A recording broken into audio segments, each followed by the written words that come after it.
देखो बेटा question number 26 कह रहा है if 7 star 24 is equal to 25, 12 star 16 is equal to 20, तो हमें बताना है 16 स्टार 63 कितना होगा। तो बेटा ये जो ना पाइथागोरस ट्रिपलेट्स हैं, देखो 7 का स्क्वायर करेंगे प्लस 24 का स्क्वायर करेंगे तो हमें पता है ये 25 का स्क्वायर करके देख लेना। ऐसे ही 12 का स्क्वायर प्लस 16 का स्क्वायर करोगे तो आपके पास 20 का स्क्वायर आ जाएगा, सिंपल।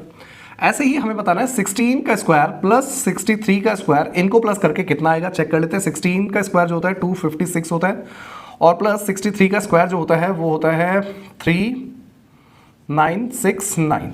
अब देखो इनको जब आप प्लस करोगे तो 915 आ जाएगा और 6 11 12 आ जाएगा और 9 10 11 12 का 2 कैरी 1 और 4। अब नेचुरल बात है बेटा लास्ट में 5 है तो इनमें से कोई ये भी नहीं होगा, ये भी नहीं होगा, ये भी नहीं होगा, तो सिर्फ सी ही ऑप्शन होगा। बात समझे? चलते हैं नेक्स्ट क्वेश्चन पर। क्वेश्चन नंबर 27 में क्या कहता है, the petrol price shot up by 10% as the result of the hike in crude oil price. The price of petrol before the hike was 90 per litre. ठीक है, हाइक होने के बाद कितना, अभी जो है 90 है, हाइक होने के बाद 99 हो गया। तो उसके बाद कहता है as a person travel 2200 kilometre every month and his car gives a mileage of 16 kilometre per litre, by how many kilometres should he reduced to travel. और इसको अपने जो एक्सपेंडिचर है वो सेम लेवल पे जितने अभी हैं उतने ही रखने हैं। तो देखो बेटा कुछ नहीं है, देखो अब जो पेट्रोल का प्राइस हो जाएगा वो बेसिकली कितना हो गया 90 डिवाइडेड बाय 99 और उसको उसके ट्रेवल से मल्टीप्लाई कर दो, डायरेक्ट आंसर आ जाएगा 2200। और ये 11 पे कट गया, ये 10 पे कट गया, इसको इससे काट दो, ये कट जाएगा 200 पे और टोटल आ गया 2000 किलोमीटर। अब उसको कितना करना पड़ेगा 2000 किलोमीटर चलना पड़ेगा। अभी तक कितना चल रहा था 2200 और अब 2000, तो कितने का डिफरेंस है 200 का। आंसर भी करते हैं नेक्स्ट क्वेश्चन। क्वेश्चन नंबर 28 में क्या कहता है, अ 4 digit number n is such that when divided by 3 5 6 9 leaves the remainder 1 3 4 7 respectively, what is the smallest number। तो बेटा कुछ नहीं करना, सबसे पहले तो इनका एलसीएम निकाल लो। एलसीएम निकालोगे तो 3 5 जा 15 15 2 जा 30 39 30 3 जा 33 जा 90, तो इनका एलसीएम जो आ जाएगा 90 आ जाएगा। और 90 से जो सबसे पहला मल्टीपल होगा 4 डिजिट का वो होगा 1080। अब दूसरी बात रिमाइंडर बचना चाहिए 1 3 4 और 7। चेक करो सब इससे 2 कम है, देखो 3 2 कम है, 5 से 3 2 कम है, 6 से 4 2 कम है, 9 से 7 2 कम है, यानी कि 2 कम करना पड़ेगा हमें। इसमें से माइनस कर दो 2 तो कितना आ जाएगा 1078। आंसर सी इसका ऑप्शन करेक्ट हो जाएगा। चलते हैं नेक्स्ट क्वेश्चन की ओर। क्वेश्चन नंबर 29 में कहता है consider the following statement. In statements को देखना है और जो आंसर देना है वो देना है। देखो कह रहा है A is less than equals to B, B is greater than C is less than D, D is greater than E is greater than F is greater than equals to G and G is equals to H. ये हमें given है और हमें बताना है then B is always greater than B. तो हमें check करना पड़ेगा, देखो बी जो है वो सी से तो बड़ा है, ठीक है, और सी जो है डी से छोटा है और डी जो है ई से बड़ा हो गया। अब देखो यहाँ पे कंफ्यूजन क्रिएट हो रही है, हम इसको बता ही नहीं सकते कि क्या है भाई। बी जो है ई के बीच में क्या रिलेशन है हम यहाँ पे बता ही नहीं सकते, तो ये तो होगा ही नहीं। ऐसे देखेंगे P is less than P is greater than Q, Q is equals to R, R is greater than equals to S, S is equals to T, T is less than equals to U, U is equals to V, V is greater than W। हमें बताना है S is always less than V। चलो ये भी check कर लेते हैं। देखो क्या कह रहा है, S जो है इक्वल्स टू T है और T है less than equals to U और U, यानी कि हमारे पास इससे मिल रहा है S is less than equals to V मिल रहा है।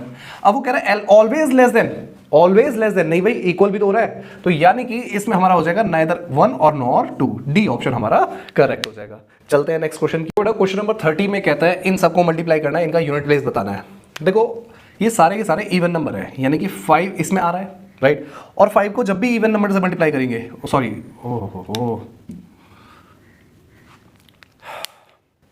तो बेटा क्वेश्चन नंबर 30 में क्या कह रहा है, what is the unit digit बतानी है मल्टीप्लिकेशन ऑफ दिस।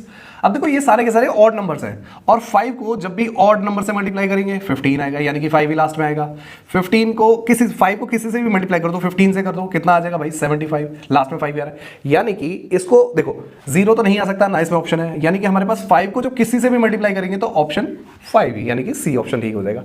चलते हैं नेक्स्ट क्वेश्चन की ओर। तो क्वेश्चन नंबर 38 में कहता है what comes at x and y respectively following sequence.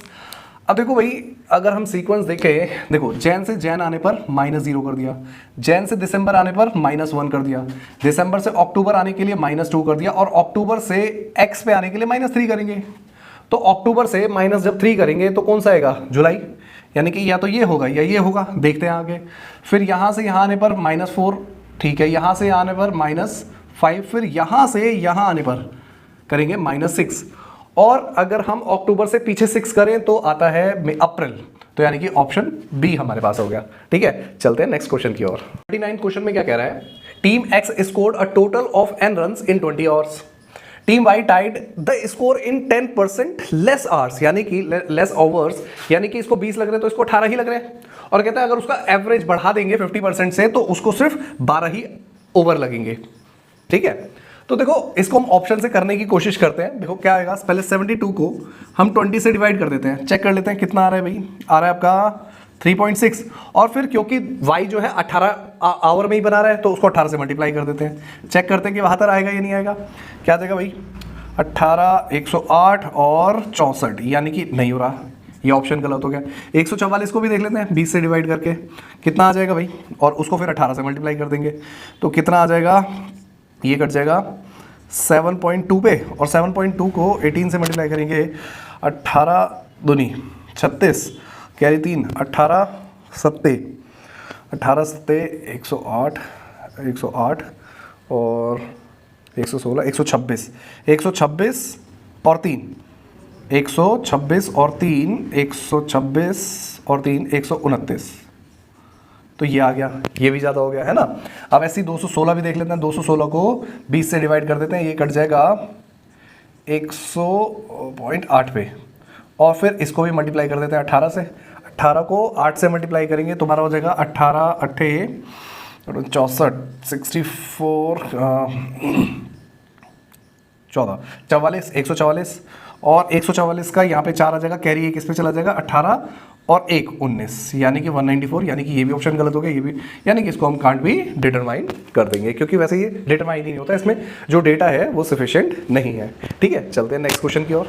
Question number 40 में कहता है the price P of a commodity is first time increase by k%, फिर डिक्रीज किया जाता है k% से, फिर इंक्रीज किया जाता है k% से, अगेन डिक्रीज किया जाता है k% से, तो उसका न्यू प्राइस अगर q है तो q और p के बीच में रिलेशन बताने हैं। देखो बेटा, किसी भी चीज़ का अगर प्राइस बढ़ रहा है ना, किसी भी चीज़ का बढ़ रहा है या घट रहा है, तो बेसिकली p का सबसे पहले प्राइस बढ़ा सॉरी, है ना, तो प्लस k/100 कर देंगे, फिर अगेन उसका घटा, यानी कि 100 माइनस k/100 कर देंगे, फिर आ जाएगा 100 प्लस k/100, और नेक्स्ट इज 100 माइनस k/100, और ये पूरा का पूरा इक्वल है q के।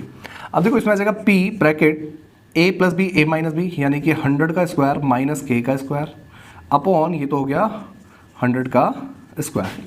फिर यहाँ पे चेक करेंगे, सेम चीज़ आ जाएगी, 100 का स्क्वायर माइनस k का स्क्वायर अपॉन 100 का square is equal to q आ गया। अब देखो ये जो 100 स्क्वायर को मल्टीप्लाई करेंगे 100 की पावर 8 हो जाएगी, 100 की पावर 4 हो जाएगी, तो आ जाएगा p। अब देखो ये और ये दोनों ब्रैकेट सेम है, यानी कि 100 का स्क्वायर माइनस k का स्क्वायर का होल स्क्वायर, और ये जो 100 की पावर 2 है, दोनों को प्लस करके 4 कर देंगे, यानी कि is equal to q into 100 की पावर 4। अब चेक करो, अगर मैं 10, क्योंकि मेरे पास सारे आंसर 10 में है, 10 में कन्वर्ट करूंगा तो p इज इक्वल टू 10 की पावर 4 माइनस k स्क्वायर के whole square is equal to q into 10 की पावर 8। देख लो कौन सा ऑप्शन है इनमें से भाई, ये है क्या ऑप्शन, ये है क्या दिस वन, नहीं ये तो नहीं है, तो ऑप्शन ए आपका करेक्ट है। ठीक है, चलते हैं नेक्स्ट क्वेश्चन की ओर। और 45 में क्या कहता है, इन अ cricket T20 cricket match 3 players X Y Z scored a total of 37, यानी कि अगर मैं x plus Y plus Z कर दूंगा तो वो 37 आ रहा है, राइट। उसके बाद कहता है the ratio of x to ratio of y, यानी कि ratio of x to ratio of y is equals to किसके है, रेशो ऑफ y और अपॉन y अपॉन z के। तो देखो बेटा, इससे जो रिलेशन निकलेगा वो हो जाएगा y square is equals to X Z, और हमें पता है इसका मतलब y तो बीच में ही आएगा, राइट। अब बात ये आती है कि भाई अगर मैं x को छोटा लेता हूँ, मान लो x को मैं सबसे छोटा ले रहा हूँ, यानी कि 1/2 लेता हूँ, तो ये भी 1/2 ही होगा, ठीक है, तो ये बड़ा हो रहा है।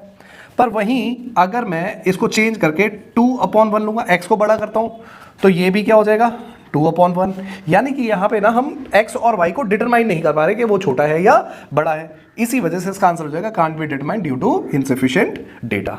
ठीक है, चलते हैं नेक्स्ट क्वेश्चन की तरफ।